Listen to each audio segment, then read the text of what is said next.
Masakit mapag-iwanan. Ang tagal-tagal ko na, bakit ganun?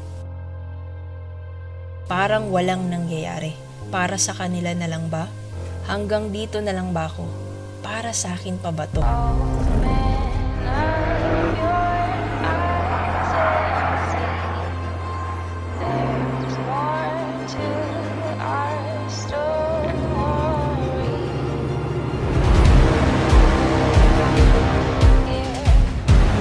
Madaming hindi naniwala, madaming nang maliit, madaming tumawa. And it made me cry, and it made me doubt myself. Pero, lagi ko lang pinangahawakan, si Lord na ang bahala basta kailangan ibigay ko ang best ko.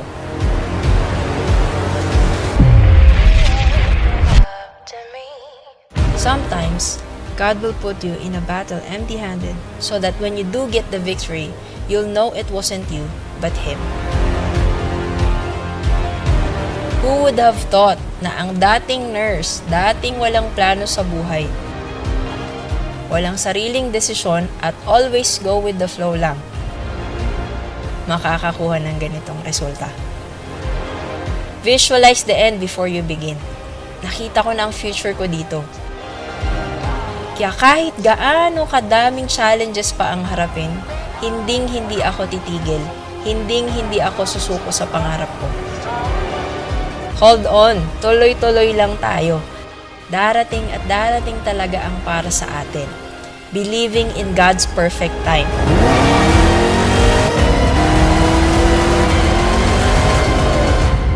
My story for His glory. I am Mary Joyce Briones, an agent of hope, and I am worldwide.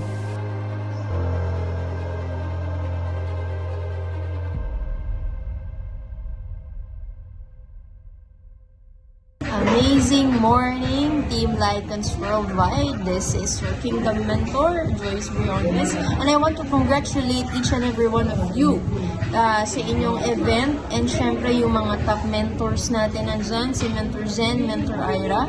We are happy na finally nakapag-event na rin kayo, and for sure, take note of this mga mentors, no, na yung pangalan ng team nyo, Team Lycans Worldwide, tatatak siya sa buong I Am Worldwide because of your achievements and because sa mga nararating nyo sa heights.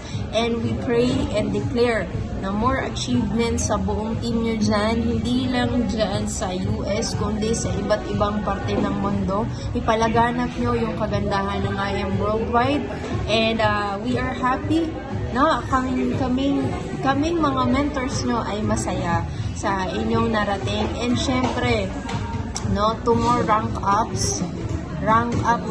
mentors and car achievers para lalong mapakilala yung grupo nyo and mabigyan ng, syempre, ng pride and glory yung ating team. Okay, syempre kapag nasa team tayo ng malakas, dapat yung mga leaders, mga members ay malalakas din. And syempre nag-prepare ako because it's your event. Ayan po, meron tayo mga pa-balloons, diba? Kasi alam ko event nyo first nyo so ayan talaga nagpunta ng McDo para sa balloons. Anyway, continue nyo lang, and syempre yung next event nyo, no, hindi lang ito dito magtatapos, kundi ito pa lang yung simula to more events to come. Nag-i-event na kayo dahil sobrang dami ng car achievers, and syempre yung mga under din ng kanya-kanyang core leaders ng organizations nyo ay mag-organize din ng sariling event. Okay, so kita-kits tayo sa top mga mentors, and to God be all the glory. Again, congratulations, Team Lycans Worldwide. God bless.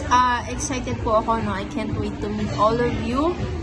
Pag nagpunta po tayo ng US tour, or pumunta po kayo dito sa Philippines, para at least ma-experience nyo din yung culture natin dito.